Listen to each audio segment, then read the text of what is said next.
The Hyundai Genesis Coupe has only been with us for a few short years and it's already getting a major facelift and power updates. Not to be confused with the Genesis sedan, the Coupe shares the name only. This is a driver's car where the sedan is a luxury cruiser. Now, Hyundai has done very well since this car has come into the market. It's the bestseller in the import two-door coupe category. And there's not a lot of cars in this category. Where have all of the two-door coupes gone? There's no Toyota Celica anymore. There's no Toyota Supra. The S2000 from Honda is gone, as is the 240 SX from Nissan.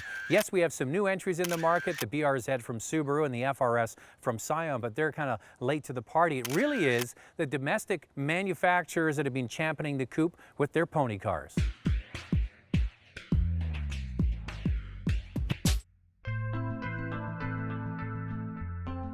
As we've seen with the introduction of the Veloster hatchback from Hyundai, they're not shy about trying new things and even inventing their own categories.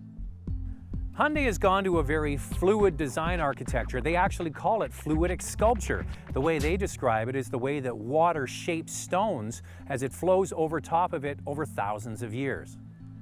It's interesting that this Genesis Coupe is signaling a slight shift away from the delicate and refined look to a more powerful and aggressive stance.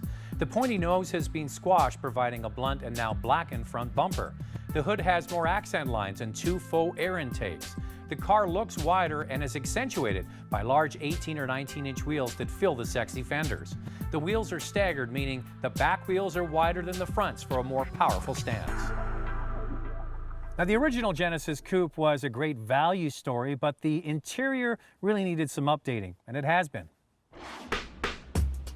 The center stack now comes with a 3-dial cluster to show engine stats, and it's framed by a brushed charcoal material that looks first-rate. There is a large amount of soft-touch materials throughout the cabin, and the leather seats look and feel fantastic. Tilt and telescopic steering comes standard, but heated seats are only available on the 2-liter premium trim and on this top V6 model. Bluetooth auxiliary jack comes standard, but sat radio and navigation are extra. Now, the base model Hyundai Genesis Coupe comes with cloth seats and it starts at $26,499. In order to get leather, you have to get the premium on the 2-liter turbo. That's $29,899. Now, this is the GT V6. It's $36,999, so almost $37,000. But you don't get power seat backs. You get power bottom here, but you have to do this manually. Now, I'm not so precious that that's too much work for me to do. That's not the issue. Is I want my seat to be somewhere between the two cogs here, and you can do that with power seats.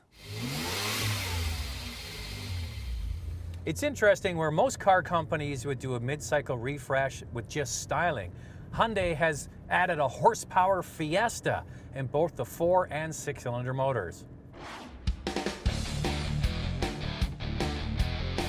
The 2-liter motor is now rated at a whopping 274 horsepower, the same unit that's used in the Sonata sedan turbo. Having only driven that motor in the sedan, I can only imagine how lively it'll make this coupe feel.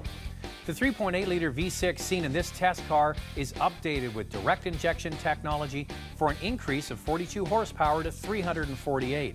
Hyundai has also moved to a 6-speed manual or 8-speed automatic in both the 4- and 6-cylinder offerings, which provides a lot of combinations for potential buyers. Now, this new 6-speed manual transmission is a pretty slick shifting unit, but it's on uptake with the clutch that it can be a little bit grabby, and it takes some finesse to learn how to apply the clutch. That's one thing. Also, 348 horsepower is the number that's rated for this new V6 engine. It sounds fantastic on paper, but in real life, it doesn't feel like 348 horsepower. Now, we don't have the 4-cylinder turbo here, but it is lighter, and that might be the way to go. This Hyundai Genesis Coupe is a perfect example of how Hyundai is always pushing. They never stop. With 2 new engines and 2 new transmissions, updated styling and better interior, this would constitute a whole new model for many other car manufacturers. Now, I find this new Genesis Coupe to be a much more satisfying car to drive in everyday situations. The previous model had a choppy suspension. The old V6 was kind of buzzy, and it always let you know that you were driving a sportier car. This car now, with the modified suspension, it's still sporty, but it's a little bit more subdued. And the engine isn't as noisy, which makes the car better to live with day to day. When you thrash it around, get the revs up and shift the gears manually, that's when you have some fun. But you don't want to do that all the time. That's what makes this car livable.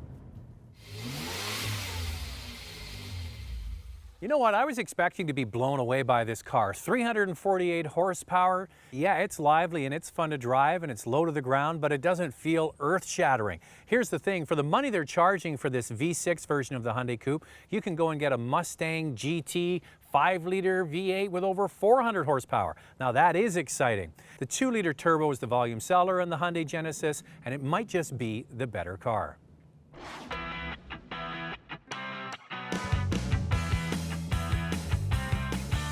Hyundai has lots of competitors in this segment. See all the reviews at drivingtelevision.com.